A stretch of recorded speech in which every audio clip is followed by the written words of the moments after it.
a matéria de religiões e seitas, ou de heresiologia, como eu coloquei aí, e eu quero retomar rapidamente esta abordagem que estava fazendo acerca dessa construção dessa árvore das religiões, tentando estabelecer uma linha de continuidade desde o primitivismo, o animismo, o totemismo dos primitivos, que de fato continuam presentes ainda entre os tribais, né? Entre as tribos indígenas, e as diversas ramificações que puderam ser observadas ao longo da história. Lembrando que essa aqui é uma análise de um âmbito antropológico, sociológico apenas, não levando em consideração uma ala mais voltada para uma ortodoxia cristã, um fundamentalismo cristão. Tá, okay? Então eles constroem aqui essa perspectiva, né, essa teoria dos desenvolvimentos, das ramificações e das influências, né, de umas religiões, de umas correntes de pensamento sobre as outras. E nesta análise nós finalizamos aí com uma atitude recente de ressurgimento do paganismo que estava presente na Europa pré-cristã. Então há um ressurgimento, há um neopaganismo que está presente na atualidade, está muito forte no continente europeu e se espalhando pelo mundo. Inclusive temos aí o movimento Wicca, que traz de volta aí influências tanto da questão mística, da teosofia, o politeísmo romano e também o politeísmo céltico, tá, okay? Com essas deidades e esses festivais que estavam presentes e que agora estão sendo colocados de novo no cotidiano, né, colocado de novo em prática em diversas sociedades. Inclusive tem sido aderido, tem visto a aderência de muitos integrantes na atualidade, tem crescido, se desenvolvido e tem se propagado, né? Então temos aí o movimento Wicca, que restaura esse conceito de bruxaria, de culto da natureza, de culto dessas forças, essas energias místicas, tá ok? Mas também um neopaganismo que ressuscita também essa questão céltica, o politeísmo eslavo, o nórdico, esses mitos, essas crenças, né, nesses antigos deuses, esses panteões de deuses, e as práticas que estão relacionadas a esses cultos da antiguidade. Então, muitos livros que estão disponíveis aí, muitas editoras que estão se dedicando a, de fato, colocar em circulação o conhecimento acerca dessas práticas antigas, e é um ressurgimento dessas religiões que foram quase que suprimidas totalmente com a entrada do cristianismo e a propagação através de um eficaz evangelismo, tá, okay? A cristianização dessas nações, vindo a dar nos atuais estados europeus, mas agora sendo promovido então um ressurgimento dessas antigas práticas. E eu quero trazer um texto aqui do site Montfort, www.montfort.org.br, onde ele descreve a relação da ONU, da Organização das Nações Unidas. Inclusive existe uma organização das religiões, tá, ok? Dentro da ONU há um órgão para a união das religiões, e uma das iniciativas mais presentes nesse órgão é sim a promoção de um neopaganismo, a facilitação, tá certo, desta promoção, da divulgação dessas ideias, da influência desses gurus, né, sobre esse movimento, e da proclamação aí, né, dessas ideias de ressurgimento, dessas práticas, dessas cerimoniais, essa ritualística, essas crenças, tá ok? Então ele denuncia aqui, a partir desse texto, que eu vou fazer a leitura agora, está em tela, o apoio da ONU a esses movimentos de neopaganismo. Então a ONU e o neopaganismo, site Montfort, veja só o que diz.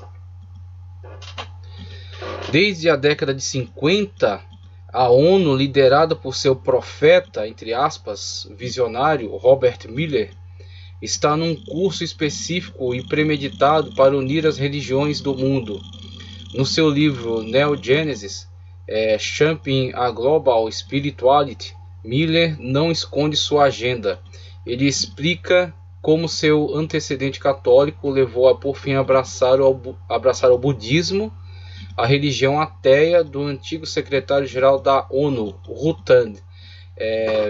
Lembrando, né, nós vamos adentrar agora uma análise básica, tá? Porque o hinduísmo é uma religião extremamente vasta, com um movimento sincretista muito amplo, um panteão de deuses, uma diversidade de práticas, tá certo? De filosofias, e muito antigo, né? De uma crença secular milenar, né? Uma crença milenar, não somente secular. Então nós vamos fazer uma análise básica do hinduísmo.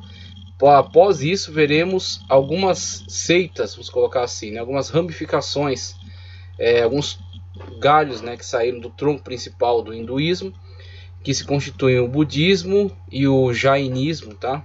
Então, algumas dessas ramificações, o budismo.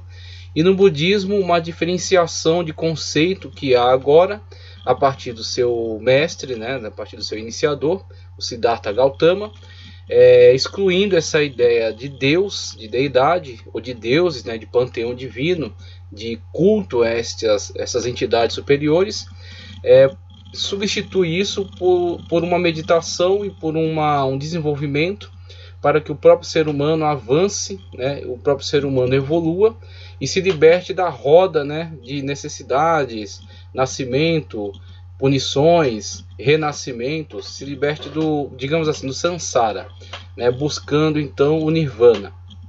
Então o budismo ele focaliza o próprio ser humano, não mais a deidade. Então por isso que ele coloca até essa questão de um ateísmo, mas é esse tipo de ateísmo, né, focado então no ser humano. Não é um ateísmo militante, anti-religião, anti-Deus, né, anti-tradição, mas é um outro tipo, uma outra leitura de tradição, uma tradição na qual o homem tem que buscar uma autoevolução. Então temos aí o budismo de Rutand, que é adotado então por Robert Miller, que será um dos mais influentes articuladores da ONU na sua ala religiosa, que foi o seu superior imediato, né? Rutand foi o superior imediato na ONU por muitos anos. Miller diz que um governo mundial liderado pela ONU e uma religião global são a única esperança do homem. Tá, okay? Então, aconselho a leitura também de alguns livros. O livro Nova Ordem Mundial, de um autor chamado Alexandre, não me lembro o sobrenome dele agora. Nova Ordem Mundial, você vai ver, ele não vai se aprofundar, mas ele vai listar diversos movimentos que são importantes para que você compreenda como eles articulam aí a construção dessa chamada nova ordem mundial, qual a influência que eles têm no mundo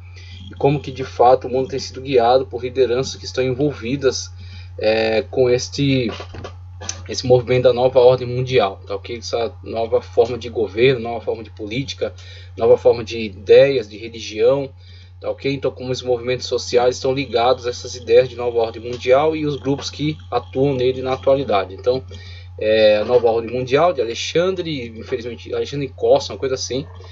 E recomendo também A Conspiração Aberta de H.G. Wells. A Conspiração Aberta de H.G. Wells. Ok, ele fala também acerca dessa iniciativa para a unificação, destruindo as soberanias nacionais. Então você tem aí globalismo e globalização, né? Globalismo político, globalização econômica. Então temos aí essas variações, né, de conceito. E essas diferentes iniciativas tendendo para um mesmo objetivo, que é esta universalização, né? Esse poder que vai ampliar, né, todo seu leque de influência, destruindo as soberanias internas, destruindo os individualismos, e dentre estas barreiras a cair, também a religião, destruindo os conceitos de religião antagonistas e colocando eles todos alinhados. Então este é o objetivo, alinhar todas, né? Fazer um movimento sincrético amplo, tá, ok? Outro de grande influência na ONU é o guru indiano Sri Chinmoy. Perdoe o erro de pronúncia, mas são nomes muito complicados, muito difíceis. Que disse: nenhuma força humana nunca será capaz de destruir a ONU, pois ela não é um simples edifício ou uma mera ideia. Ela não é uma criação feita pelo homem. A ONU é uma visão luminosa do Absoluto Supremo que está vagarosamente, continuamente e infalivelmente iluminando a ignorância, a noite de nossa vida humana. O sucesso divino e supremo progresso da ONU está para se tornar realidade.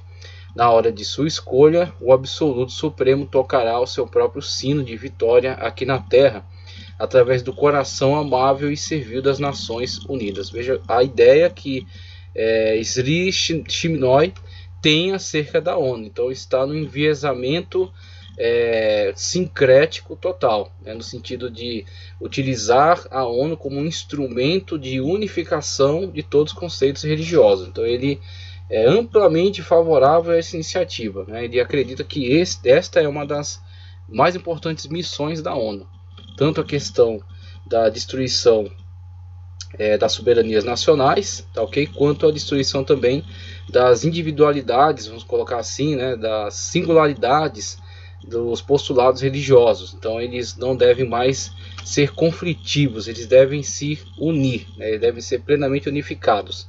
Então há sim essa iniciativa, e como ele coloca aí, é a visão que ele tem do valor, do real valor dessa instituição.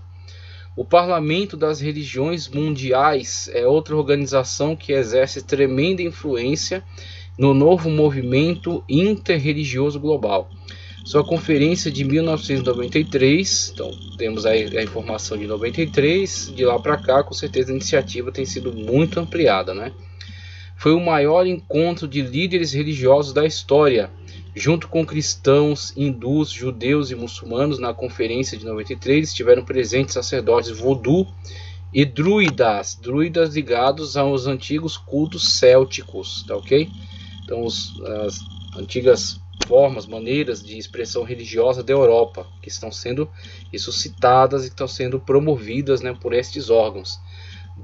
Voodoo, druidas, bruxas, isso pode ser observado na abertura de um importante túnel na Suíça. O cerimonial, as lideranças religiosas que estiveram presentes, fazendo questão de expor aí toda a seu simbolismo nas suas vestes, né, nos objetos que ostentavam, e o próprio cerimonial era totalmente pagão, era completamente pagão, sem nenhum tipo de disfarce. Então algo promovido pelo governo, sustentado com o dinheiro público e promovendo abertamente o paganismo, tá ok? Então vemos aí a força, né, desses movimentos e como eles têm dominado o quadro, né, quadro atual da sociedade.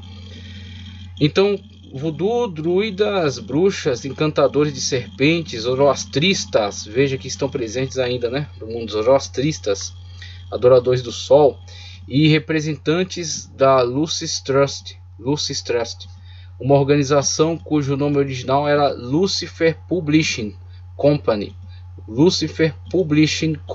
E aí mudou um pouco aí para evitar todo o choque, né, que causa aí a declaração, a ostentação desse nome Lúcifer, apesar de haver uma grande distorção em relação ao emprego do nome Lúcifer, ok? O uso do nome Lúcifer no original, a estrela da manhã, que na verdade usada pelo profeta Isaías em relação a um rei que se considerava a estrela da manhã.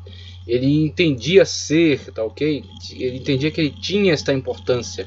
Todavia ele estava equivocado e esse nome foi empregado a ele, mas os satanistas, de todo bom grado, recebem, de braços abertos, esta denominação que dão a Satanás. Então alguns atribuem a Satanás o nome de Lúcifer e os satanistas acham isso extraordinário, maravilhoso, mas isso é completamente equivocado, tá ok? Então Lúcifer, estrela da manhã, muitas vezes referindo-se ao planeta Saturno, a estrela que está presente ainda mesmo ao amanhecer, e alguns atribuem este nome a Satanás, mas a Bíblia jamais empregou este nome a Satanás, tá ok? Este nome não lhe pertence.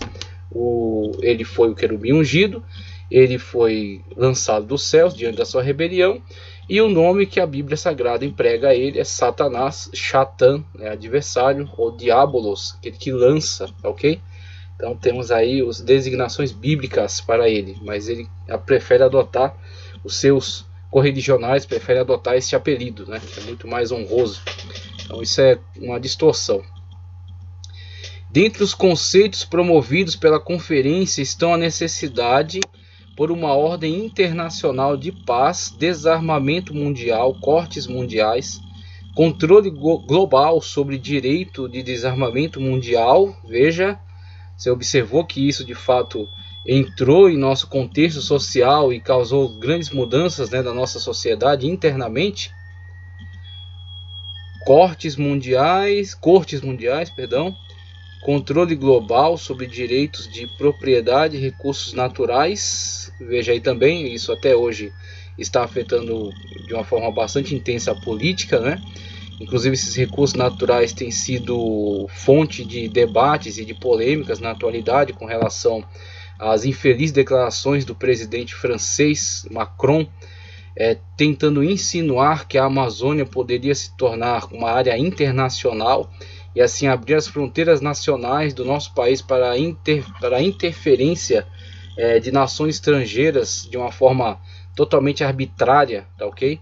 Ao que o governo deu resposta incisiva, né? O governo, ainda bem que está representado por um chefe de Estado que se posiciona.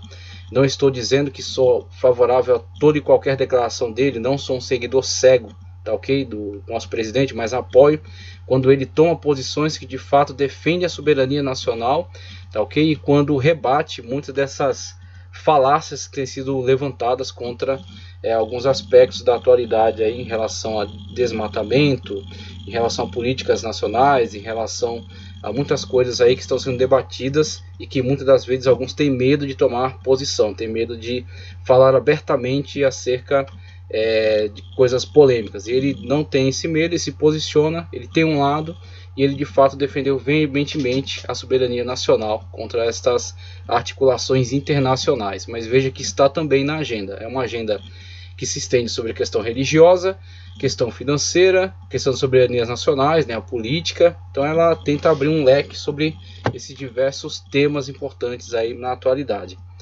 E isso, se não houver presidentes, se não houver organizações, grupos com coragem de se manifestar e de se impor, eles de fato dominam toda a ação, dominam todo o espaço. Outra instituição foi fundada em 1948, Conselho Mundial de Igrejas, World Council of Churches. Em 1994, em Jerusalém, a WCC declarou, depois da Segunda Guerra Mundial, o estabelecimento do Conselho Mundial de Igrejas. Sinalizou a resolução da comunidade ecumênica, tanto para trabalhar pela completa unidade da Igreja e para participar pela luta de uma nova ordem mundial justa. Então essa ideia geral da nova ordem mundial é pretexto para muitas iniciativas de unificação, tá ok? E nessa unificação tentar apagar aquilo que sejam elementos contrastantes.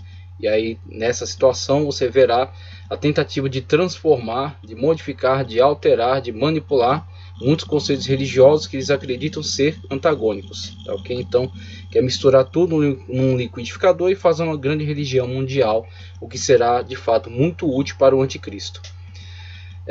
Vejamos a UR, União das Religiões, propõe que o mundo festeje festivais de solstício e equinócio que celebram as mudanças do planeta, querendo assim festivais pagãos de adoração do Sol e da Lua usados pela Wicca. Veja o movimento Wicca aí, que ressuscita essas questões druídicas, a bruxaria, o teosofismo, tá certo? Os movimentos místicos de modo geral, tá ok? Em substituição de festas religiosas como o Natal e a Páscoa. Substituição, você está ouvindo bem isso, hein? Substituição de Natal e Páscoa, por exemplo. A ONU precisa da UR. Existe uma necessidade pungente de revisar o sistema econômico global a partir de uma perspectiva religiosa e espiritual, de forma a fazer algumas mudanças fundamentais. Ainda a prática domínio corporativo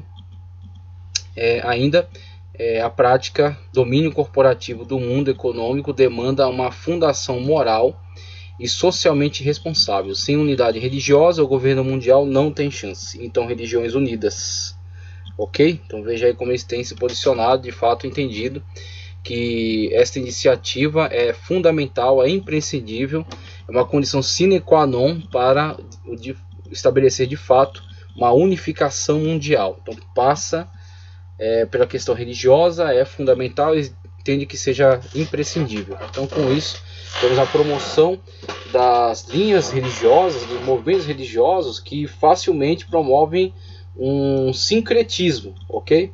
Que não tem nenhuma dificuldade com sincretismo. Alguns movimentos que apontam incoerências, que apontam erros em relação a outros pensamentos religiosos e que por isso entendem ser impossível a sua conciliação, esses movimentos que são antagônicos devem ser atacados, eles entendem que devem ser suprimidos, que devem ser marginalizados. E assim um cristianismo ortodoxo, um cristianismo fundamentalista, como eles gostam de chamar, que tem seu fundamento na Sagrada Escritura, que denuncia contradições entre algumas manifestações religiosas e a verdade bíblica, esse tipo de cristianismo deve ser silenciado, segundo a iniciativa da ONU, a iniciativa desse neopaganismo dentro da ONU, das religiões unidas, dos comitês internacionais de igreja, tá ok? Esse tipo de cristianismo deve ser marginalizado, deve ser silenciado. Ele não tem espaço nas mídias, a perseguição que é promovida contra ele não é denunciada, ele não tem qualquer tipo de proteção. Agora, quando qualquer desses movimentos que são institucionalizados, que têm defesa, espaço, né, dentro do Estado, das nações, quando qualquer um deles é minimamente criticado, rapidamente eles fazem questão de fazer uma refutação ampla em rede nacional, com todo o espaço de mídia, promovendo de fato esta tentativa de unificação à força. Essa unificação promovida aí por essas organizações internacionais. Okay? Então, por isso que você não vê espaço na mídia para algum tipo de afirmação religiosa que muitas das vezes seja antagônica em relação às ideias dessa promoção internacional de unificação, esse sincretismo institucionalizado, ok? Isso aqui é um sincretismo institucional. Então, dando sequência, já tínhamos falado acerca disso aqui, né? A linha que podemos traçar do monoteísmo, né? A partir da chamada de Deus para que Abraão deixe a sua terra, sua parentela e a casa do seu pai. E aí na reação do zoroastrismo, tá, ok? Então uma análise apenas antropológica, apenas sociológica, nesse enfoque. Todavia, o que a Bíblia Sagrada nos revela é que não uma variação no sentido do zoroastrismo exercer uma influência sobre o judaísmo, mas sim que o zoroastrismo ou as religiões politeístas da Mesopotâmia estavam presentes ali naquela região, em Ur dos Caldeus, que era uma cidade importante na região da Mesopotâmia, tá certo? Uma antiga importante cidade da Suméria, e Abraão é chamado de lá. Abraão estava imerso nessa cultura. Abraão estava imerso nesse mundo politeísta. Só que Abraão é chamado por Deus para se desligar totalmente dela, sair da tua terra, da tua parentela e da casa do teu pai para a terra né, o lugar que eu te mostrarei. Então Abraão passa a peregrinar e passa a servir ao Deus que não tem imagem de escultura, que não tem mais de um, é apenas um Deus, tá certo? E ao qual ele tem que obedecer pela fé. Então veja que Abraão é o tronco, né, de onde virá, tronco genealógico, de onde virá essa ramificação de movimentos que professam o monoteísmo a partir da saída de Abraão do meio dessas religiões politeístas, tá ok? Então temos visto aí esta linha de continuidade de Abraão, né, se ramificando em diversos movimentos que alegam ser monoteístas, tá ok? Esta árvore das religiões que estávamos analisando, estudando, né, aquilo que eles entendem que tenha sido uma influência de uma religião sobre a outra, de um movimento sobre a outra, né, de separação de algumas seitas que carregam um pouco daquela influência, mas contrastam, diferenciam alguns aspectos, tá ok? Então vimos aí algumas aulas tratando acerca disso. Também falamos acerca dessas terminologias aqui, e eu quero adentrar agora, né, eu fiz até uma leitura aqui já